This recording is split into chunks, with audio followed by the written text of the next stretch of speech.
Hey guys, so this is an extension on my Next.js 15 course, and it is about what's new in Next.js 16, and I will cover only a few important things, interesting things that you need to know. So basically, what has been changed? TurboPack is stable now. We can use it right away. If you have Next.js 16 app installed already, it will use TurboPack under the hood. It has just benefits of speed. And TurboPack, by the way, is a successor of webpack. So your build time would increase up to 10 times by using TurboPack. Another change that has been introduced is an MCP server they have introduced. So your agent and your code editor can have access to the application runtime logs, so you can understand the app running flow easier. I will jump into my editor and configure MCP server to see how it works. It's really easy. So if you go to your editor, in my case it is cursor, I will type MCP settings, so open MCP settings like this, and then if you scroll down, there's a new MCP server button here. You can click, and this is the text that you have to copy and paste. You can find it in the Next.js blog page. So basically it introduces this Next DevTools MCP, and that's it. So another change that comes with Next.js 16 is React 19. Now it's using React 19. And in React 19, one interesting thing that I'm going to explain is the React compiler. I don't know if you have heard of this, but it's a new feature that tries to optimize your application, the way it works. You basically have a React code or React application, and at the build time, the React compiler sits in between and tries to analyze the React code that you have written, and it tries to optimize the React code.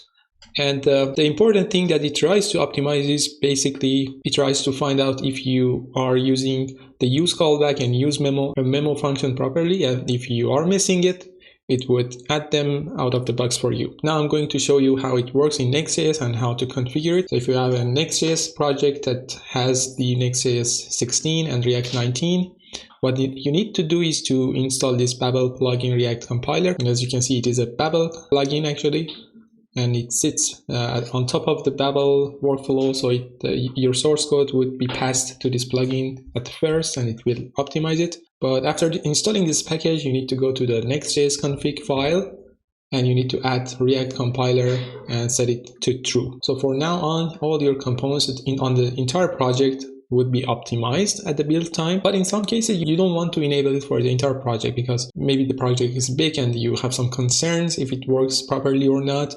And there are some options, so you can, for example, here say that the compilation mode should be annotation. Then you can decide which components or functions should be compiled under React compiler.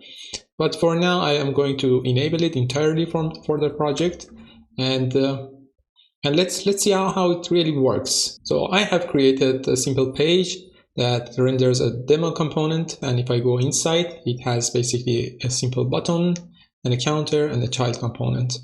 So the button has this handle click, and it increments this state of the component, and I'm showing it here on this component, which is a simple component. It gets the count as the input, and it shows the counter on a div. And the last component is really nothing to do. It doesn't have any kind of logic, but it has a console log.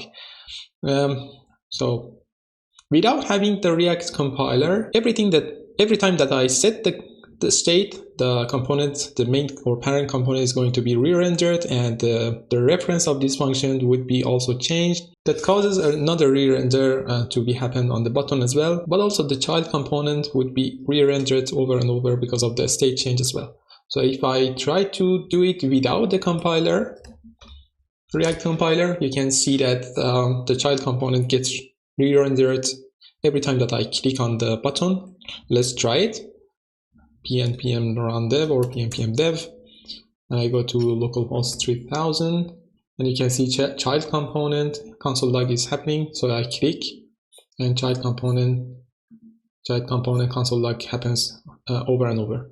But if I try to enable the React compiler by setting it to true, let's see if it needs to restart the app or not. So if I refresh, And yeah, if I click, you can see the console log doesn't happen again, and that's because the child component is memoized out of the box by React, because it understands the component needs to be memoized, as well as the functions, these callback functions handle click as well. So under the hood, it's going to wrap them with the useCallback, and you don't need to do this anymore, because the drawbacks of having these useCallbacks or useMemo hooks is that sometimes you might misconfigure them or forget about them, or sometimes you might pass wrong parameters in the dependency array, and that's really reliable if you just use this React compiler, and it will do the best job for you. So another example of the useMemo, if I have a function that does a expensive calculation, we used to have kind of useMemo when we wanted to call those kind of functions, but from now on, thanks to the React compiler, we don't need to do them, and we can directly call the expensive functions out of the box at the root level of the components, and we can use them directly, and React again would optimize them. So in this case, I'm like expecting this console log to happen more than once with having this React compiler enabled. Let's see. I will clear the console, and if I try to click, I think something is wrong, and that's because I'm really passing something to this function. So if I hard code a value, this value would be memoized, and the reason that you could see that it was calling it again because of the parameter changes, that makes sense. But now, from now on, it should happen only once. So let's retry. So you can see it increments, but the expensive calculation has happened only once. So that was it from the React 19 update. And the next update that I'm going to explain is the use cache directive.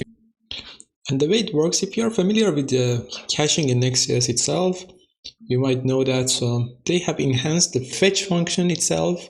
So it supports caching on the server. If you try to read some data from a URL and you specify the cache control as a parameter, they will store the result in some files. And if you are using some sort of custom handlers, they would store those results of the fetch in that remote cache. For instance, if you are using a Redis, you should implement the custom cache handler by yourself and connect it to a remote or external caching system. But also there's another concept of caching, route caching in Next.js. So the way it works, basically when you try to build a project, it tries to generate some HTML and React Server component payload into some files. So next time when you start the app, it launches those HTML or static resources directly to the end users, and they consider it as some sort of caching. But something is missing here that the use cache directive tries to solve. If you have a function that like this, that does some sort of logic, and you want to cache this, if you go to the place that you call this function, the way that you could use it, you should implement a caching by yourself maybe, or use an external caching system, maybe from React, something like that. So you could say that if the value doesn't exist, try to get it and populate the cache, otherwise try to get from the cache directly.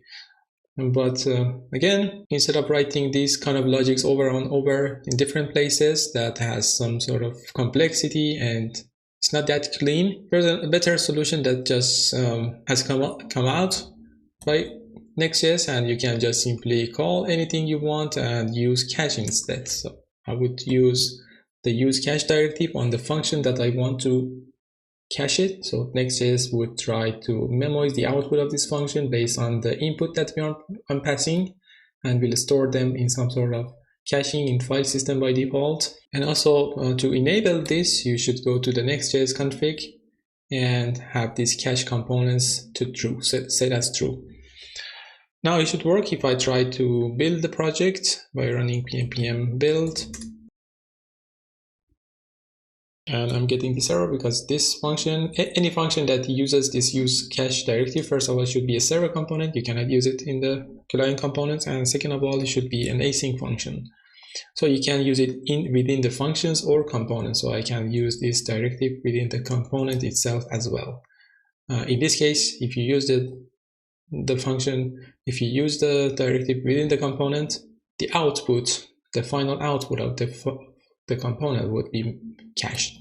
So let's just first try to get data from the cache using this use cache from a function, and let's try to build npm build and see if it works.